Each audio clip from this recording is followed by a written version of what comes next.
those of you guys just joining us, they are working in the back of their homework spirals, theoretically on their own, as they all are talking. Trying to solve 59, 60, and 62. So you add the dx at the end. We'll say they're grading now. We're doing work. We'll say they're grading. I don't know. Okay. We're grading. We're not. Oh no, we're not grading. You're collaborating. I'm grading. Are we not supposed to? You were supposed to try on your own first, but we did 62. Well, my brain. So negative 1 squared Hey. Yeah, 62 is more. times 0.5. I'm being stupid. So why not do that? I would like to. It's a 1. Is that 1.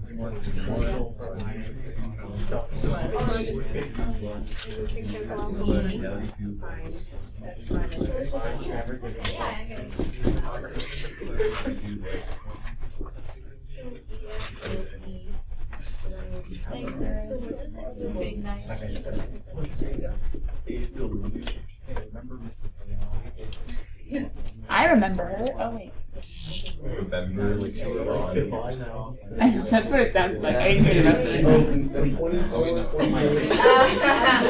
You mean why? No, I mean like I was. Don't teacher. That's exactly correct. Anyway.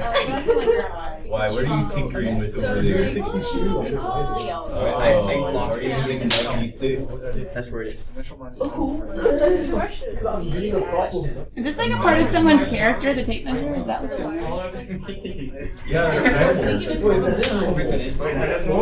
Mr. Vector. Yeah, so my character is this. Mr. Vector uses tape measures now? Wait, no, it's D. Huh. I'm a cross-country runner. That's my character. Yes, it is. He's not talking. That one cross-country runner and that one movie, that's my favorite. I'm putting 62. So sign is. Oh, I just got Why am I? Okay, you're both confused. Hey, spoilers! Spoilers. I think it's. I got that wrong. I didn't do the whole. Sign. Cosine is 1. 1 over 1 is 1. Square is 1. So 1 times. Woo! Number 62 is fun. 62 is a part of 1 homework. over 3 62 is a part of homework. What? Yeah, it is. Hello? We're supposed to be grading homework anyway, right? Oh my gosh, we had to do the tangent line. Yeah. That's alright. No, I already know it. I'm just doing the calculations. 1 over 3 times. Wait. No. Secant is 1 over cosine. Hey, Kevin, what's 64 to the 2/3? 0.5. Oh wow, thanks, Kevin. I can't believe you can just do math like Because that. you know what secant is? Secant is 1 over cosine. So cosine pi is 1. 1 over 1 is 1. 1 squared is 1. Times 0.5. 64 squared cubed. I like doing the whole thing. Why not? Really? That's nuts. I know, it's okay. That is okay. I didn't know that. Wait, that's actually okay. I didn't know that. I was on multiplying 64. Okay, thank you. Alright, so it's 1 over 3 times 1 over 4. Yeah. I had the turtle. 1 over 48 times 1 over 24. Y minus equals 1 over 24. Y equals 4 plus 1 over 24. Y equals 97 over 24.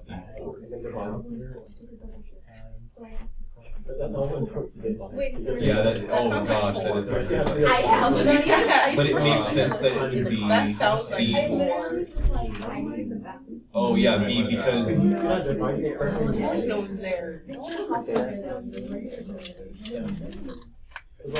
Okay, you divide it. What? 97 is almost 16, so then you move 0.18. We're a little little troll problem. It's not doing your. Put your glasses on. Your writing is hard. Are you? Oh yeah, enhanced IQ activated. Or it's B. We deteriorate. Alright, I'm on your guys' What's level. 124? 124. I feel like it's Alright, we got B and D for 59 and 60, right? Yeah. Okay, so then 62, as we're grading that one, you guys are trying to ponder. I've heard a lot of people talking about it.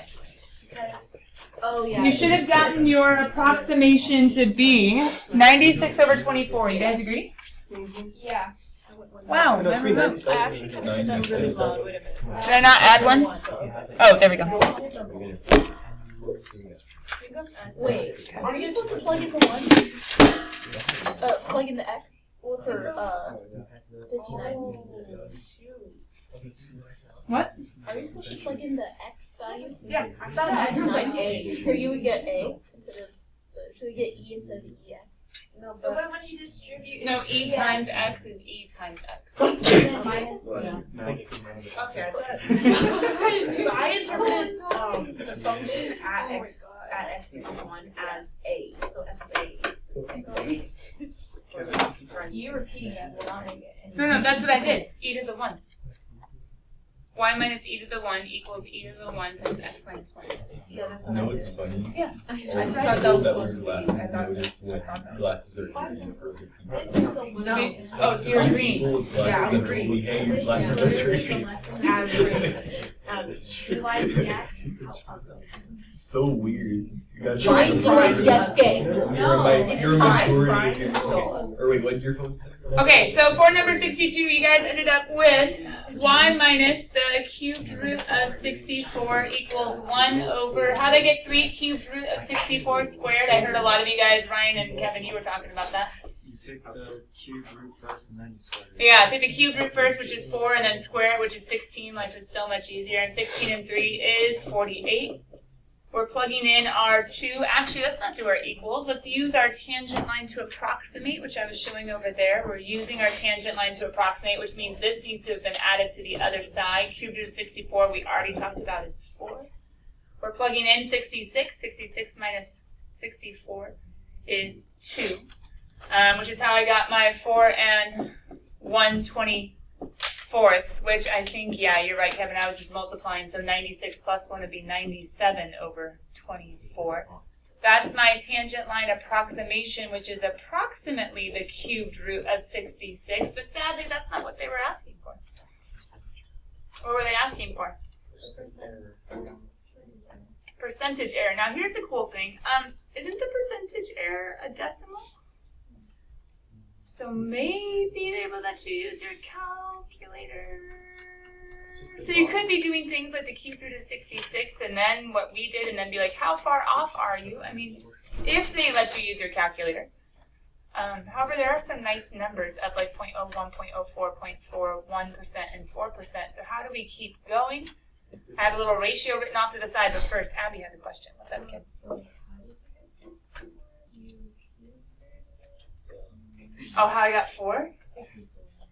Oh, 64 was what they told me at the beginning to use at 64 for my linearization for my tangent line. So I knew that it was supposed to be y minus f of 64 equals f prime of 64 times x minus 64.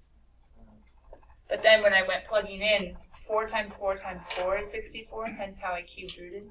And then this whole bring down the 1/3, negative 2/3, I needed this cubed root squared. So I said that, oh, the cubed root of 64 is 4. Squared is 16. 16 times 3 is 40. Oh. You see it? Because squaring 64, nobody wants to do that and then think about a cubed root. So I cubed rooted first and then squared. Sorry, how do I keep going, cool kids? We're running out of space anyway, so. Now what? Divide? Divide what? 97. Yeah, 97. Nice. No, but that's just what the approximation is. We need to find the percentage error. I mean, I know what you're talking about. it makes sense. You just want me to get a decimal, Kevin? Yeah, because it's pretty close. Like, Oh, because then you can see it? Okay, so then what'd you get when you divided? 4.04, and I just stopped there.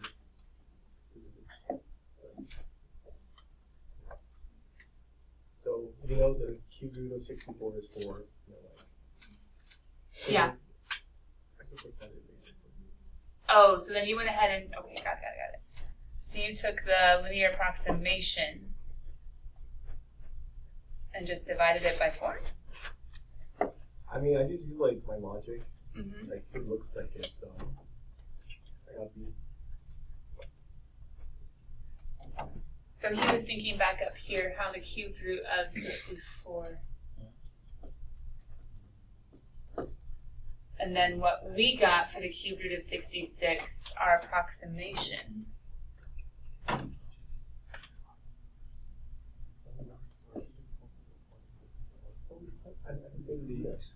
Huh? Someone's talking. Sorry, Lorenzo. Like, shouldn't the percent error be the difference between the actual value and the value estimated, and you say to divide by the y? So you need to find the cube root of 66 and then find the difference between the. So Lorenzo's going with the actual definition of what my percentage error is. My percentage error is how far off divided by the whole thing, right? How far off would be the actual cubed root of 66 minus my approximate?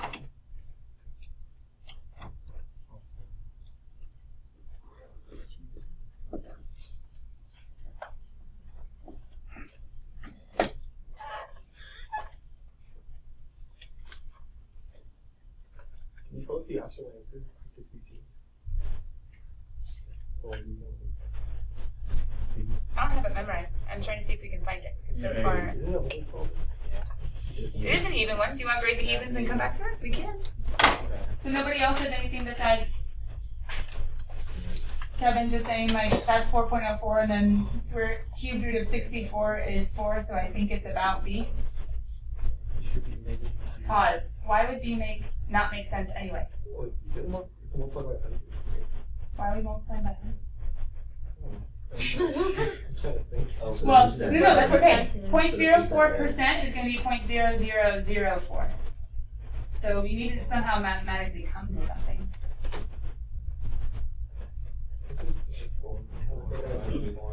Do we know what the cube root of 66 actually is? Not unless we go to our calculator, right? But could we? 4.04. It's actually 4.04 even? 4.04134. Okay. So it's 4.04 and then a little bit. So could we figure out what that is, and then could we divide by the actual and figure out the percentage error in our calculator? Yes. But they're also wondering, I'm also wondering, could we do that without a calculator? 0.04 times 100. And I guess But why 100? Where's 100 coming from? To get the percent. We don't multiply by 100 ever, though. We could divide by 100, I suppose. No, like to get the percent like after, because it'll be like point, like let's say it's 0.4, and it'll be 0.004. And then decimal. Right, but I'm just wondering, like so far all I'm hearing is Kevin saying, I figured out what the approximation is, let's just play with it until we make it a percent.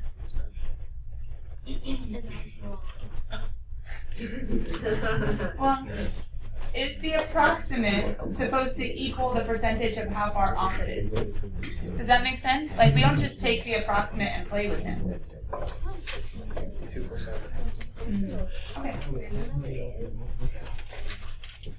So, I feel like none of us are super solid on what the answer is. Lorenzo, I might have missed what you were saying. You were trying to tell me about how far off and then dividing by the whole, right? Yes. So you were talking about this way? So the final answer, I guess, is A. Okay, so the final answer he got actually plugging into your calculator, right? Okay. So let's see if there might be another way of solving it without a calculator. For right now, number 2. We have a while to get to 62. Is Lorenzo right, plugging into that formula? Is Kevin right, playing with the 4.04 and hoping it becomes a percent? Lorenzo's right. Or are neither of them right? No, Lorenzo's right. 2A! Oh, He's right if we're allowed to use a calculator. Oh, yeah, you're right. You know what I mean? I mean, if you use 0.04 divided by something that has a 4 in it. It could be. But you're going off of how far off it is from the tangent line point, not how far off it is from the actual. Wait, is it 0.04? 4.04 divided by 4 is 1.0. Hey guys, we have a 1 also 62. Number 2A, you can see your tangent line approximation. Number 2B. 1. The linear got 4.92, the actual is 4.9204. 0.0. And they just said like, oh hey, it differs by 0.0004. Or less than or decimal place. Number 8A is 1.2, and they just showed us how far off that is. Like, oh hey, that's less than 1 decimal place off. So it's correct to the nearest tenth. This one's correct to the nearest 1,000. Basically what that's saying. Letter B, we were able to, with our tangent line approximation, get 1.003, which ends up being correct to the nearest 4 decimal places, tens, hundreds, thousands, 10,000. No, tens, hundreds, thousands. Because the negative 3 was thousands. Tens, hundreds, thousands. 10,000. Oh, no, but I'm saying, okay.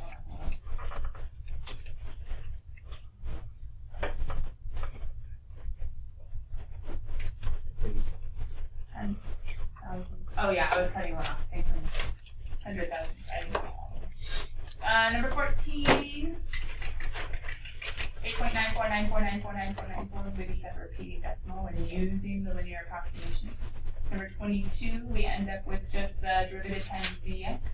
Did you have 16? No, we didn't. Okay.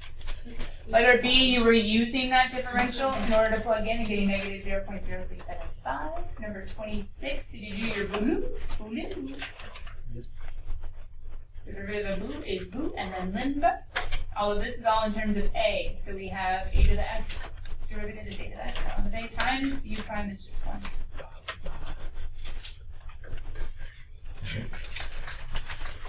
Number 44, we were actually solving a word problem, fish, right? So we were taking the derivative of our volume, which is 3x squared times dx, but we were approximating, using the dx to approximate the delta, the dv to approximate the delta dv. They plugged and chugged all of their stuff, and down here, now I don't really like this right here. I think there should be an approximate, because in all reality, check it, as soon as they start plugging in, they say approximate. This is dv, which is approximately delta v. I would have put a dv. That's a little bit nasty with how they did that. And then, ooh, okay, hold on. Percentage error, right? Yeah. Percentage error is how far off, which if you knew exactly, you would actually just subtract the actual from what we got. But they used, didn't they use dv? All over, wait, who was d? Was it the actual or was it the approximate? Meaning, were they using 10.1 or were they using 10? Oh, interesting. They were using the one that they know. So maybe instead of using 66, we're using 64. Huh. Number 62 is A. Number 62 is A. So what they did is literally what Lorenzo did because they were able to use their calculator. They actually plugged and chugged. You can see that little formula that's right down here. I'm just curious if we had used dv over v, if we hadn't been able to use our calculator. dv would have gotten us, did I start doing that down there? Sorry, not dv, dy over y. Yeah.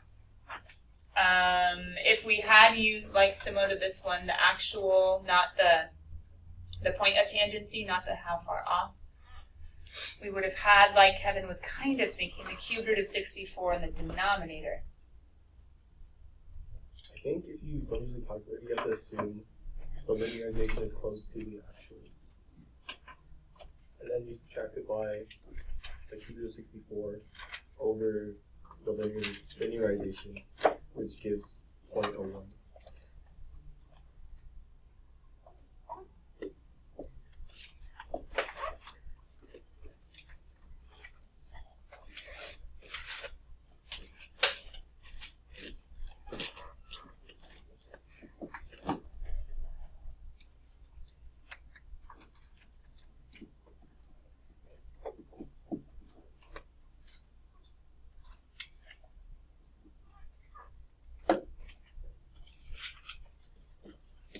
won't get us 0.01.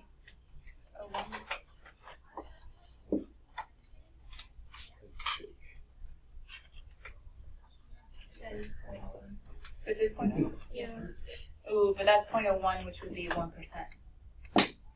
Right?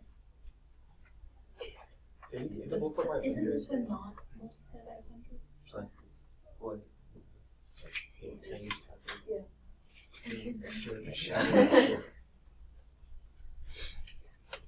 So this is 0.0. See, that would be 1%. So that would be the ratio, right? Kevin's thinking instead of us doing the actual value, we should be doing the actual linearization because we're seeing how far off the linearization is. Because if you do that, you get 0.01. If you don't multiply by 100, Yeah. if you don't, just let it happen. Because if we're not able to use a calculator, Wait, if you're not able to use a calculator, could you instead try plugging in each of the answer choices? Plugging in each of the Like, choices. so okay, if you have a 1% error or 0.01% error, that means the final y is going to be 4 times 1.00001, and then you can do the long multiplication, and then you can tweak that, and then that's what x is supposed to be. And you can try that with each of the choices, and then you can see which one is closest to 66. Stick it to the man. I mean, to be fair, you just have to think about he's right. But what is man's 4 62? times. I mean, it makes sense, Joe, what you're saying as far as going backwards. Because I you're don't think thinking of what the ratio would be. I'm just not sure if you would know. Does it not? Because x equals y cubed. And for example, if there's a 0.001 error, I then you mean, can- y equals. Oh, I see. So you're thinking of this way. So you're going the other way. Yeah. To make it easier. And then you can do 4.00001 and then cube that and then see how close that is to 64 or 66. And then whichever answer is the closest. Oh, I see. Because I'm not sure you can do it by going forward. Well, not based on the cube root of 66, because the whole point is we're not supposed to know that, right? But if you have y on the bottom, then it shouldn't. Well, I was using this one as an example. Because number 44, you weren't using the actual, which is 10.1 cubed. See what I mean? You were using the approximate v, which was 10 cubed. And so I was trying to do a similar logic in the sense of, okay, if we're doing an approximate, then our d, which I don't like this because this is technically a typo, that should have been dv. Or it should have been delta v with an approximate, but either way. So down here, when they were doing delta v, that was an approximate as well, because technically they were doing dv over v, and they were doing dv at x equals 10, and they were doing volume at x equals 10. Right? Because the point is that we can't do the 0.1. So I was trying to use similar logic down here in that, okay, since we don't know the cube root of 66, without using a calculator like Lorenzo did to get the 0.01%.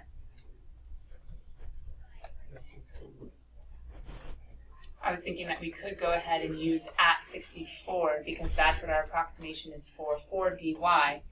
Similarly for y itself, which got me down to 1 over 96, which is 0.01. And 0.01, or I should say dy over y is our approximate for delta y over y, which is our, and that's where it gets 6. So looking back at the example, 30 over 1,000, see what I mean? That's the problem though, because that was 3%. Which means it worked up here, but it didn't work down. But I think what Kevin was saying had somewhat of, and that dy should have been our entire linearization and not just our derivative. Huh. I have to ponder that one a little bit. Because how they found the percentage error there and how they found it there, this one just went straight to a calculator. I just don't know why our dy over y would have been that far off, because our dy says 1%. Right? I'm not crazy in this. So just divide it by 1,000. 1, 2, 3. And then make it a percentage, multiply by 100. 3%. Yeah. So R says it's 1% error if you use the differential. Or maybe it would have had to have been a calculator, so you're finding the actual. What does it say in the question itself, guys? Is it here?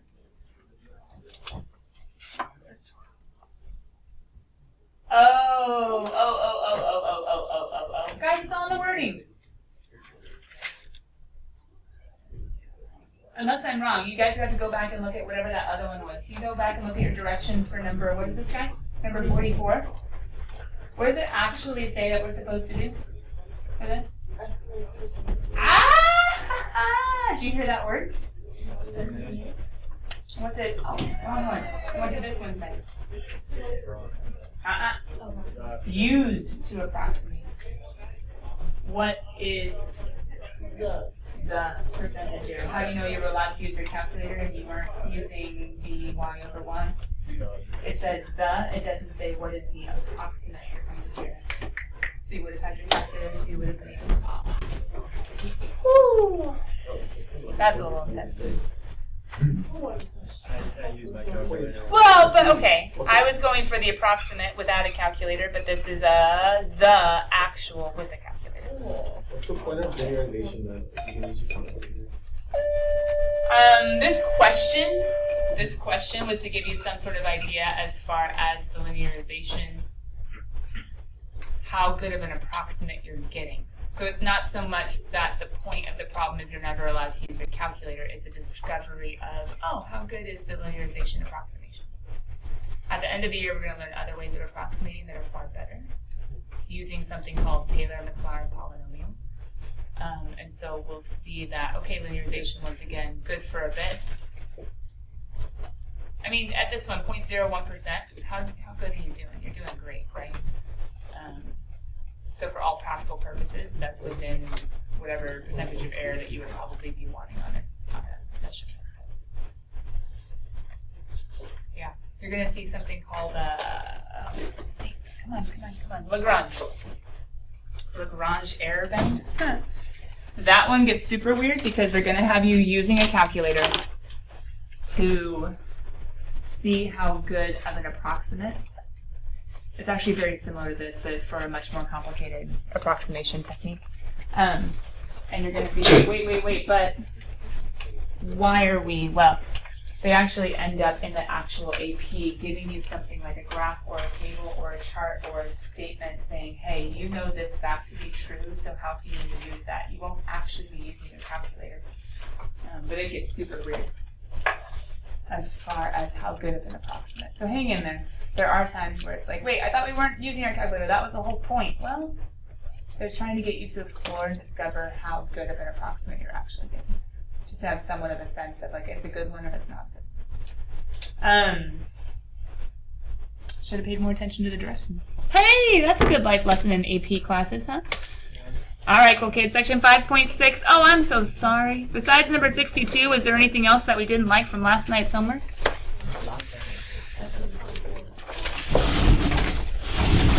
Any other questions on object? I just need like a clear number. No, we're just talking? All right, let's go. Section 5.6. If I'm deaf, get my attention, but I didn't hear a clear number being asked. Okay. 5.6, it's my favorite. Why is your favorite?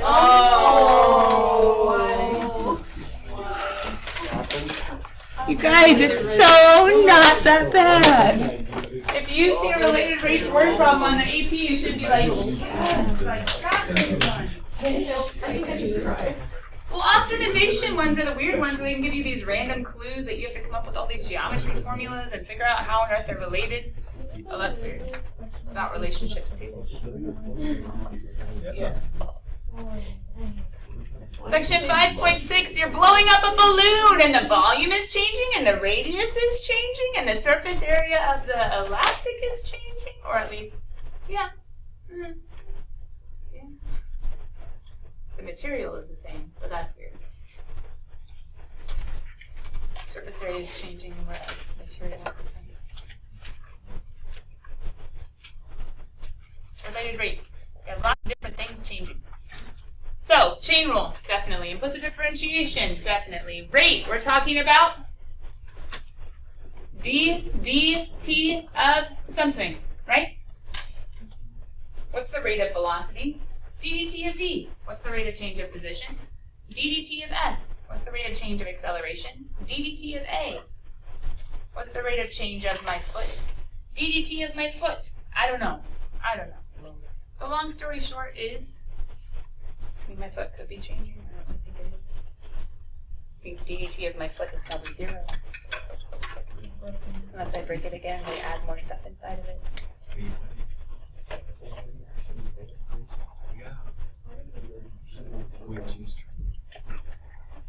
So when I'm taking it with respect to time, which it does not have to be, but I am doing for sake of illustration. If I'm trying to think of the rate of change of, give me some sort of random capital variable. Z. Oh, shoot. So awkward.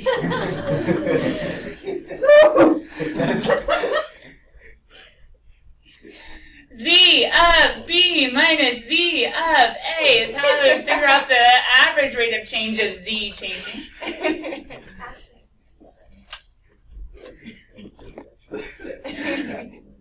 Whereas instantaneous rate of change would be dz dt, right? Whenever you see the word rate, whenever you see a derivative of a quantity, you can always replace the derivative with rate. Rate of change of who? Rate of change of, thanks Abby, Z. Good try, John. D box dt, right? Rate of change of capital T for temperature, sure, d capital T over dt. Rate of change of F for snow flurries that are falling, sure, d capital F dt. Rate of change of bananas being stocked, picked up from a stand, d capital B dt.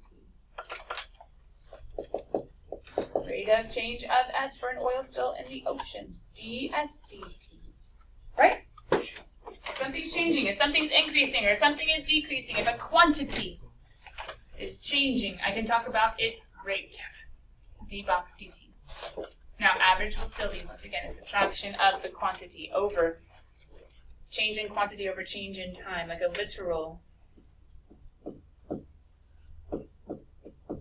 But in order to be able to do that literally, I do need some sort of time interval for t within an A and B. Beep, beep, beep. Okay, that's all review. Let's go have some fun. Woo! You ready? You get to play with the programming of your calculator. You get to play with the programming. Waiting at the end of class. Every group needs a calculator. You're going to literally be making this program. You ready?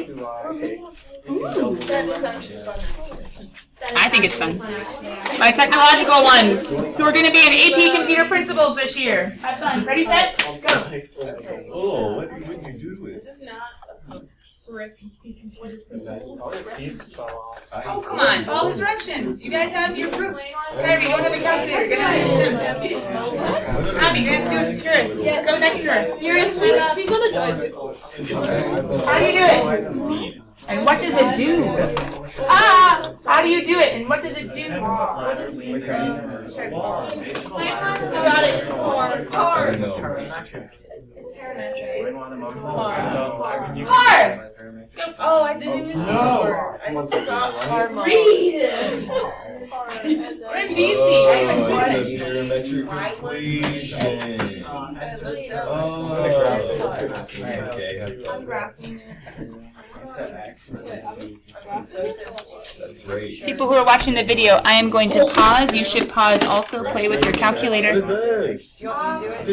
But then you can start playing because I'll start doing it on my calculator. That's the distance.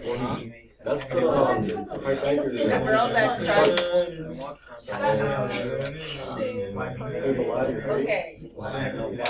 Explain the position of the It makes sense in my head, but I can't tell it. I don't know how to Ladder. These are like the walls, I guess, right? Wait, how do you do that? Oh, this is wall, this is wall. Yeah, my two functions are. You just find That's the why.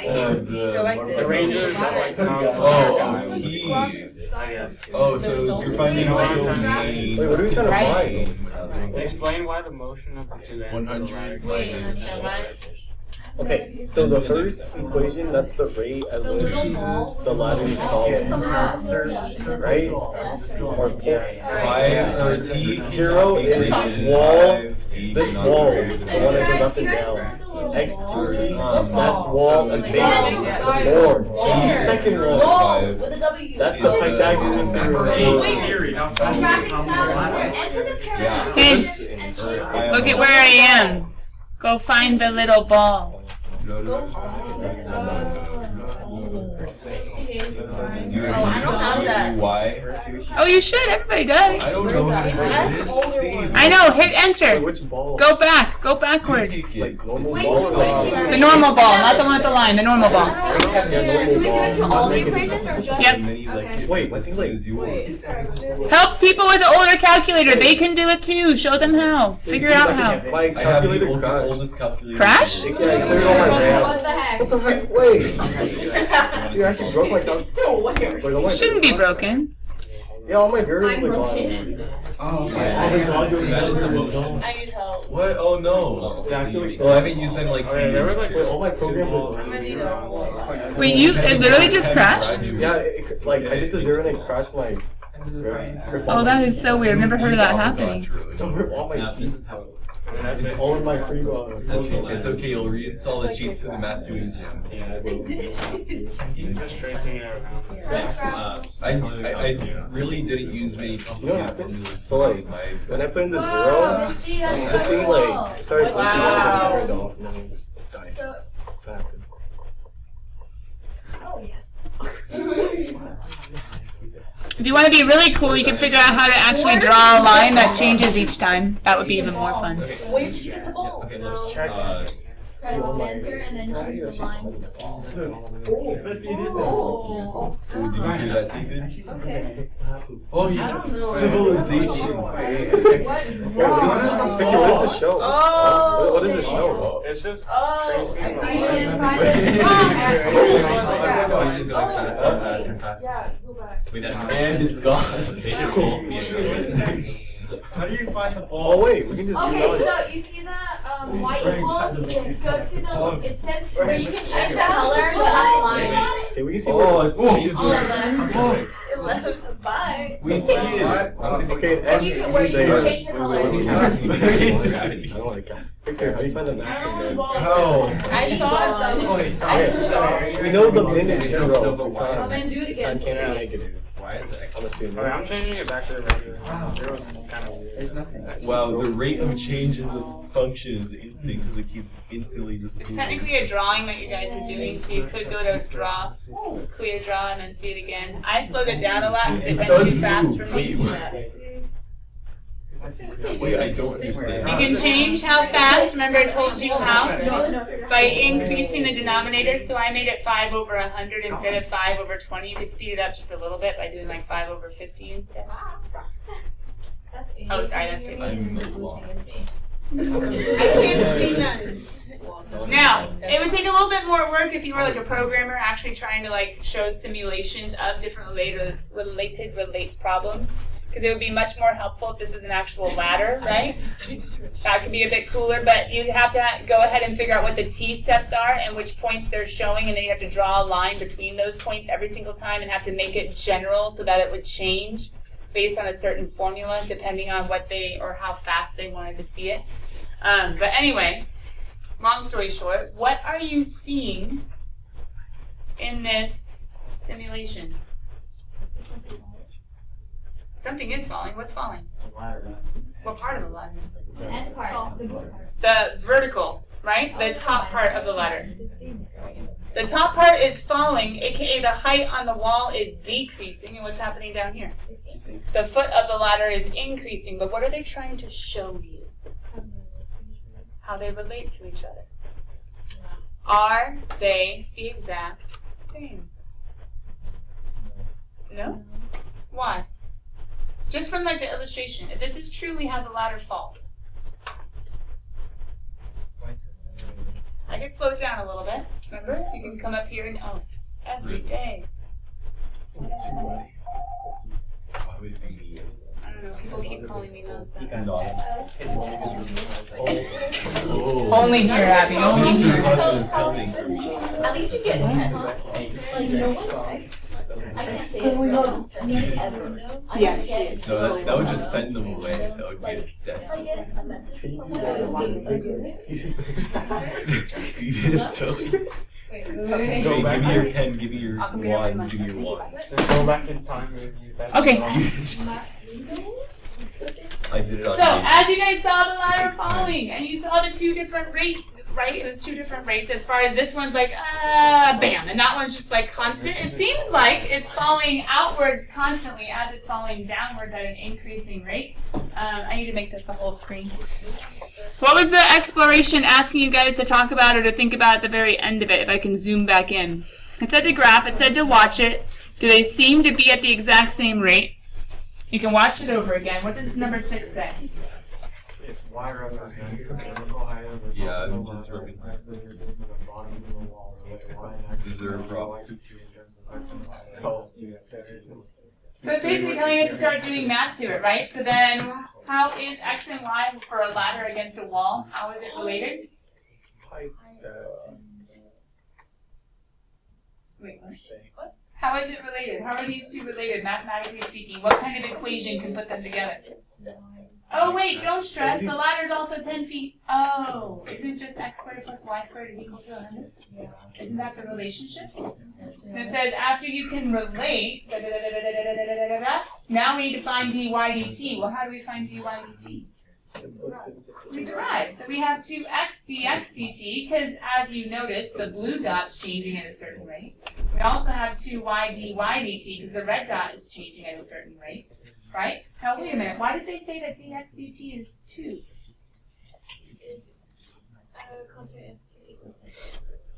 Guys, they told us it was pulled away with a constant rate of 2 feet per second, which we can see kind of in our horizontal change parametric equation. Oh, I see, they separated the rates, or they separated how that was changing. This one uses, a Pythagorean theorem! That kind of makes sense. But we knew that this one was being pulled away at a constant rate, but as you guys watched it fall, you should have seen that speeding up action. Why? Well, because when we take this mathematical relationship and we plug in what we know, which is, wait a minute, how would I find x again? And why would this be a negative 2? Oh, no. And how would I find related rates? I know this isn't due until Monday. I know I got a phone call in the middle, but remember, you need to find a relationship, take a derivative, take whatever clues they give you and plug in. Some things can stay constant the entire time, so then we can go ahead and plug them in from the beginning. But what are we going to have to do to figure out this one? Ooh, we have to find something like a particular time and then plug into a particular equation and then solve. Bye guys, we'll see you tomorrow. Thanks for hanging in there for my I have to go to college. No, it's because I was having